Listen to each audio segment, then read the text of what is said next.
வச்சு அதுக்கப்புறம் இதில் ஆட் பண்ணிடணும். அவ்வளோதான். லாஸ்ட்டு ஃபைனலாக வந்து கொரியண்டரை நீங்கள் ஆட் பண்ணிக்கோங்க. பிகாஸ் எந்த ஒரு நீங்கள் குழம்பு செஞ்சு அதில் கொரியண்டர் நீங்கள் ஆட் பண்ணிங்கன்னா அவ்வளோ டேஸ்ட்டாக இருக்கும் ஃப்ரெண்ட்ஸ். கண்டிப்பாக ஆட் பண்ணிக்கோங்க கொரியண்டர் எல்லாம் இதுலேயும். ஓகேவா? நான் தாளிக்கணும்னு சொன்னாலும் அதுக்கு வந்து நீங்கள் இந்த மாதிரி இதை எடுத்துக்கோங்க. ஓகேவா?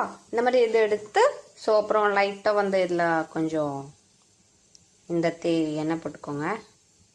ஓகேவா? அதில் இன்னும் கொஞ்சமே போட்டுக்கோங்க. உங்களுக்கு எவ்வளோ வேணுமோ உங்கள் இஷ்டம், எவ்வளோ வேணாலும் நீங்கள் போட்டுக்கலாம். சரியா? எல்லாமே உங்கள் இஷ்டம் மாதிரி தான். உங்களுக்கு இந்த அளவு இவ்வளோ அந்த அளவு அப்படிலாம் கிடையாது. நீங்கள் என்ன வேணாலும் போட்டு எப்படி வேணாலும் செய்யலாம். ஓகேவா? இது நான் தாளிச்சதுக்கு அப்புறம் உங்ககிட்ட எப்படி நான் செஞ்சுருக்கேன்னு காமிச்சிக்கிறேன். ஓகேவா ஃப்ரெண்ட்ஸ்? இதான் நம்மளுடைய மோர் குழம்பு. ஸோ இப்போ வந்து என்னுடைய சார் எப்படி இருக்குன்னு டேஸ்ட் பண்ணிட்டு சொல்லுவாங்க. இந்த வேமா சூப்பரா இருக்கு. சூப்பரா இருக்கா?